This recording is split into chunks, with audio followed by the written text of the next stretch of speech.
Eddie Hearn and Yahoo Sports tease Joshua Fury, say it's looking promising and the fight could get done this week. We're going to talk about it. What up, Fight World? It's your boy Ego, and I'm back with some more boxing. Make sure you smash the like button. Also, subscribe to my channel for the latest and greatest in boxing. So, Yahoo Sports, Kevin Iole, he tweeted earlier, looks like the site for Fury Joshua is down to a battle between Saudi Arabia and Qatar. Not done yet, but looking promising and could be done this week. Fight would be in July at this point. So, another case of what I've been telling you guys. An update without a real update. Now, Eddie Hearn has already been on record, and he says the two camps are going to meet.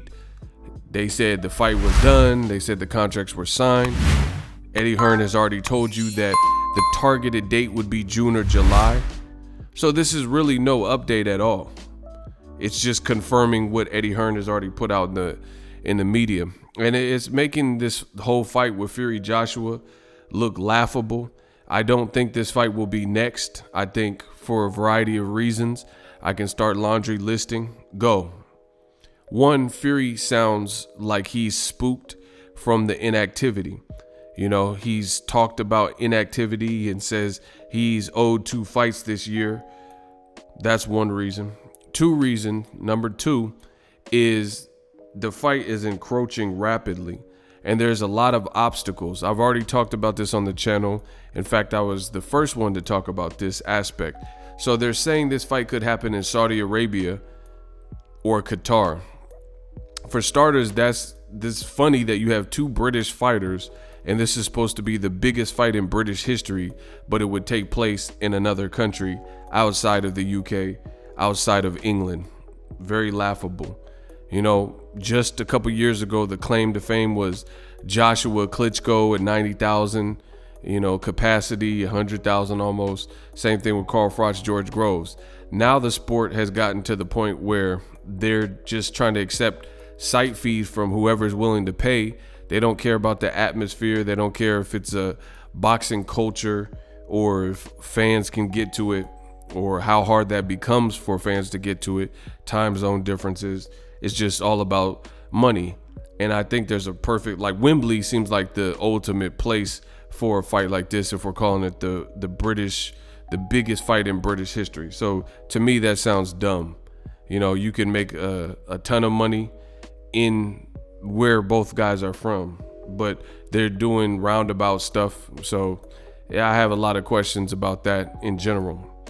Beyond that, I talked about this. Again, I was the first person to talk about this. Saudi Arabia, if you Google it, a simple Google search will pull up that it is a desert and it's the hottest month of the calendar year is in July. So it says temperatures rarely get under 105 degrees. And depending on, it can be extremely cold at night, extremely hot in the daytime, extremely hot at night. Very, people think because it's a desert, that just means it's hot all the time.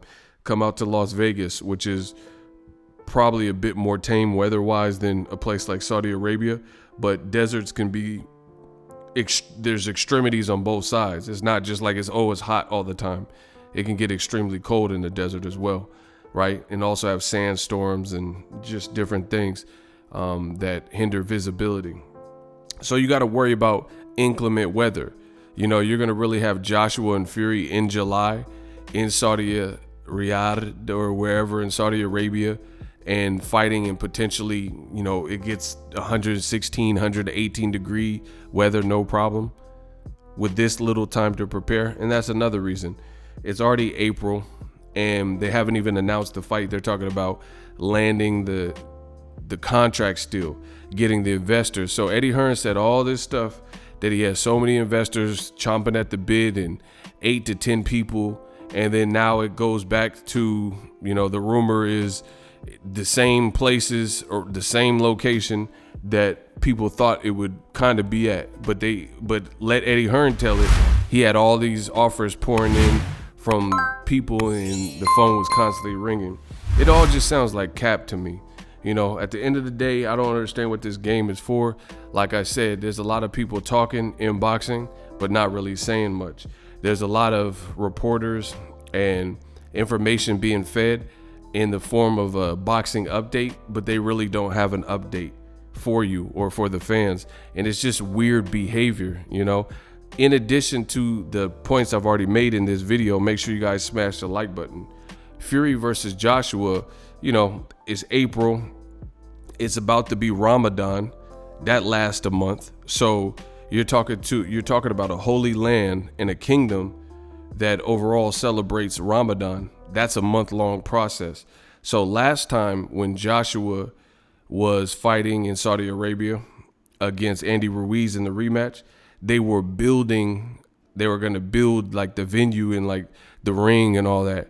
So during a holy month of Ramadan, is that, you know, does that alter? Because I know there's times you have to fast, pray, and sacred times and things like that. So is that going to hinder a schedule for people building a venue and again in a place that doesn't necessarily have venues set up to capacity for an event like Joshua Fury? So I would imagine they would have to build some more stuff like previously. So you have Ramadan, which lasts April to May. You know, that's like 29 or 30 days long. So there's just a lot of little nuanced things like this that I'm saying that leave me very doubtful for this fight. Another one is, oh my God, Deontay the Braun Bomber Wilder from Tuscaloosa, Alabama. Eddie Hearn. You have Deontay Wilder, who currently has Tyson Fury and his team and his camp in a legal and legally binding arbitration process. And Bob Arum has already done interviews recently saying they should have a conclusion in May. So as I mentioned in this video, today is already April 5th as of recording this video. And, you know, by the time it's posted, it'll be April 5th. And Bob Arum is saying it's probably another month out until we get the verdict for Tyson Fury, Deontay Wilder.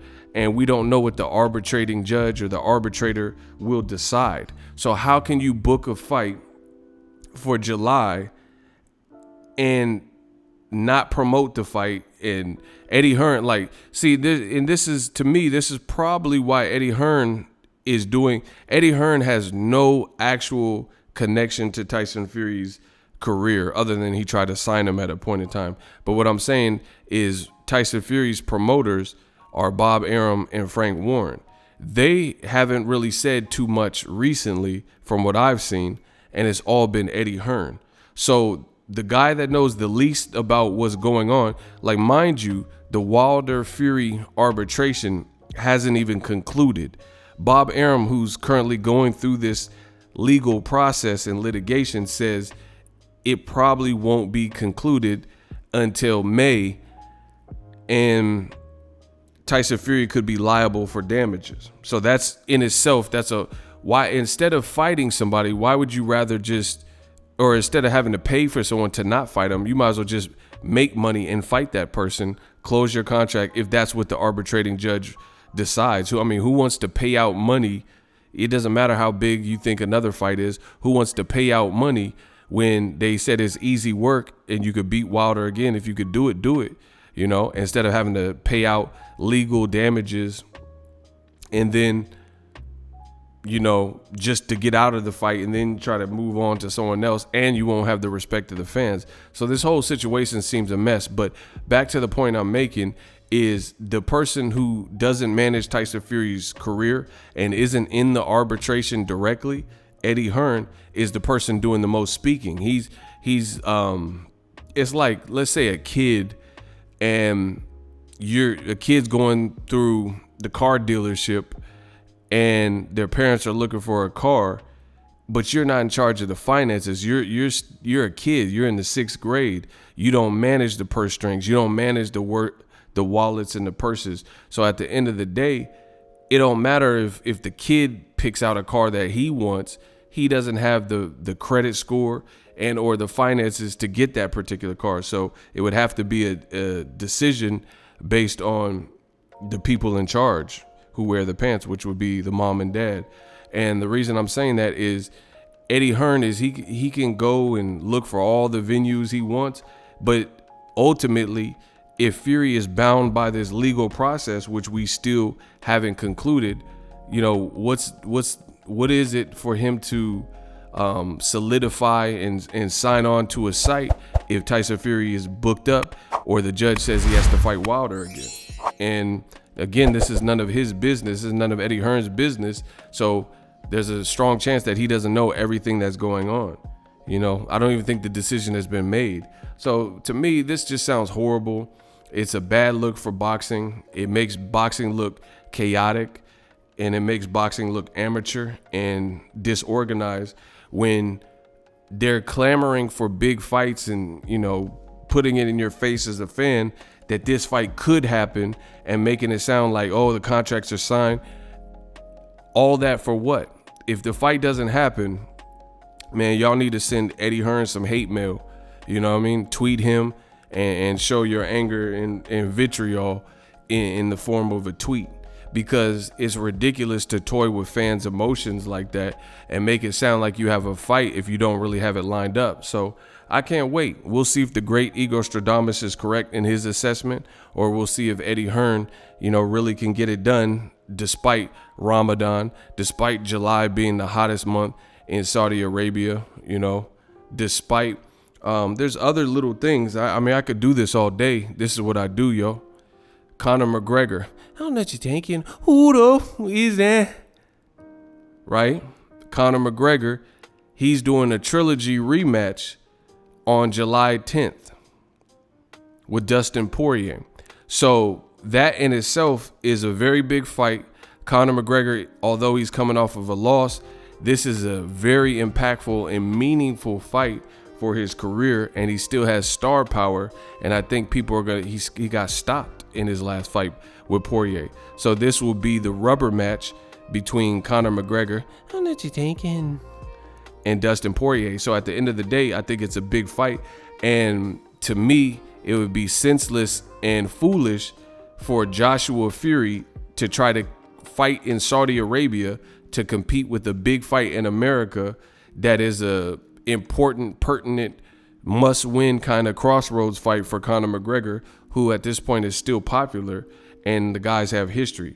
So you're going to try to create a history with a first fight, and you're going to be competing with a trilogy. So I'm not the smartest person, you know, in boxing, but I'll just say July 10th, that would be a dumb date to choose. So you got Ramadan that lasts for a month, you know, which could hinder the building stuff out there. And you got Conor McGregor, who already has July 10th for UFC 264, I believe. And that's already solidified. So, you know, you got 4 weeks in a month and one weekend. I mean, in my opinion, is already booked up, and it would be foolish to, like I just said, to try to compete with that. So you really got 3 weekends and little time to prepare, because you haven't even announced a fight. No press conference, no flyer, you know. So we'll see how it all, and again, you don't have the conclusion to the Wilder situation. So again, we'll see how it all plays out. I'm not worried about it in the least. It is what it is, but it sounds pretty ridiculous and redundant that we keep seeing these headlines from Eddie Hearn and talks about Joshua Fury. Joshua Fury, will it happen, and it's gonna happen, and the contracts are signed. ESPN's putting this stuff out, but there's really no information about the fight.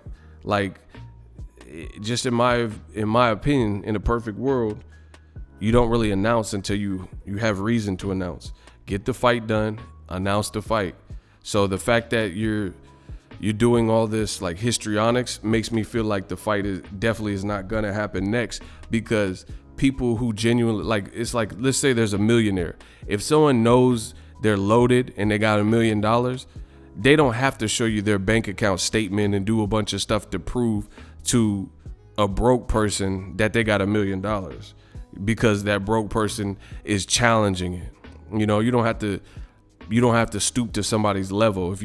If you're a millionaire and someone says, "Oh, you really broke," you don't have to necessarily prove that. Like, here's my bankers. Here, look at my checking and savings, to prove it to to a person. So the fact that they're doing all this teasing and they're doing these updates with no real update lets me know in my mind that there's a strong possibility this ain't happening next. We will see. Drop your thoughts in the comment section.